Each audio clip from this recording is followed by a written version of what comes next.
sành bảo ly cha. Lúc ấy, Caesar Augustus ra chiếu chỉ phải lập sổ dân cho cả thiên hạ. Dầu no yon thơ dầu ua chó bê sành mù sông bê, thầu tớ Culinia ua nọ cá Sicilia tây chờ. Việc lập sổ dân này là trước hết và nhằm khi Quirinius là quan tổng đốc xứ Syria. Cho từ nhà giờ chó mù sâu bê hậu nhà lưu cô tê cô chờ.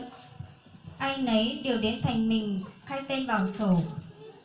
Dầu xe tờ hậu luôn rồng là xa lê ua nhau bề Galilei tê chờ tua mù lần trả luôn rồng bê lễ hành hậu dù đài tê chờ. Thầu u văn giữ đà bí dù hậu luôn rồng tờ.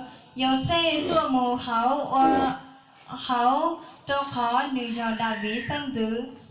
Vì Joseph là dòng dõi nhà David, cho nên cũng từ thành Nazareth, xứ Galilee lên thành David, gọi là Bethlehem, xứ Jude. Dầu xe cho mấy lìa tù ua nữ tư khai lỡ rồi nữ mù sâu bê. Thầu tớ mấy lìa xôi ít la mê nhùa. Để khai vào sổ tên mình và tên Mary là người đã hứa gả cho mình, đương có thai. Thầu gỡ rảnh nhau hậu luôn rồng bê lễ hành. Tiêu trò Lucy hỏi mấy lìa dù mê nhùa lờ.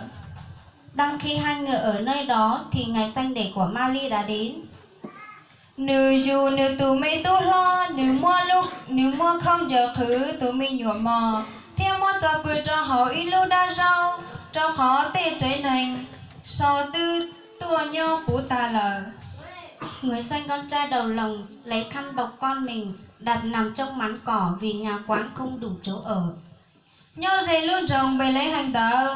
Mà tờ mua ít cho này chú ra ta tỏ gió lời tê ra tỏ trả rau. Và cũng trong miền đó có mấy kẻ chăn chiên trú ngoài đồng, thức đêm canh giữ bầy chiên.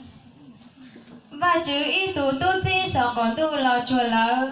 Và chứ lưu hư chỉ trên cha ia lò trâu lỡ. Lỡ bông xia, lỡ trai cờ ly.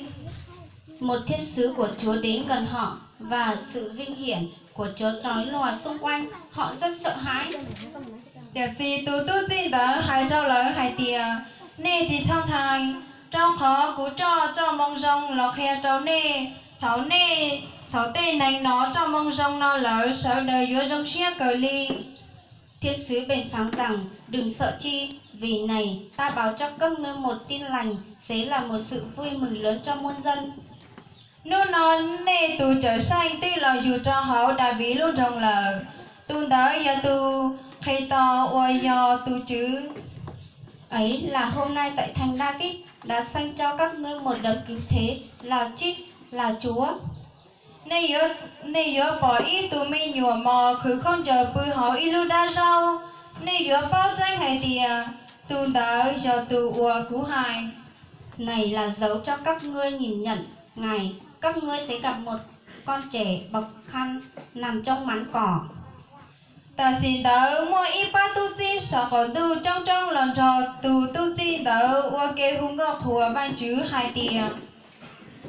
Bỗng chốc có muôn vàn thiên binh với thiên sứ đó ngợi khen Đức Chúa Trời rằng: Chưa liệt hòa tù ba chứ mua công mai ngồi nhau sầu chân tranh. Thiên thó có tê nành địa tê xua tù ua hậu và chú xia. Tàu nho rồng ca xia lù. Sáng danh Chúa trên các tầng trời rất cao, bình an dưới đất ân trạch cho loài người. Thầu chó tu chi cho các mù sầu còn tu lỡ. Chó này dù ra tớ xin thả hai tìa.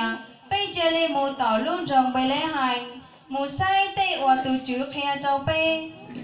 Sau khi các thiên sứ lìa họ lên trời, rồi bọn chăn chiên nói với nhau rằng: chúng ta hãy tới thành Bethlehem xem việc đã xảy đến mà Chúa cho chúng ta hay. Lỡ cho xuyên cho một trò tỏn trồng. Lỡ bỏ từ mi nhựa bư họ y lưu đa rau. Tia bỏ máy lìa, tia dấu xe. Vậy họ vội vàng đi đến đó, thấy Mary, Joseph và thấy con trẻ đang nằm trong mán cỏ. Thầu chó này dù ra bỏ từ mi nhựa lỡ. Lỡ khe ra ua tù tu chi sợ còn tu khe cho lỡ hay cho từ mi nhựa tớ cho máy lìa tia dấu xe nồng. Đã thấy vậy họ bèn thuận lại những lời thiên sứ nói về con trẻ đó. thầu sở đời nó ra ua chó này dù ra hai đỡ sở đời xá chỉ thông ly. Anh ấy nghe chuyện bọn Trang Chiên nói đều lấy làm lạ.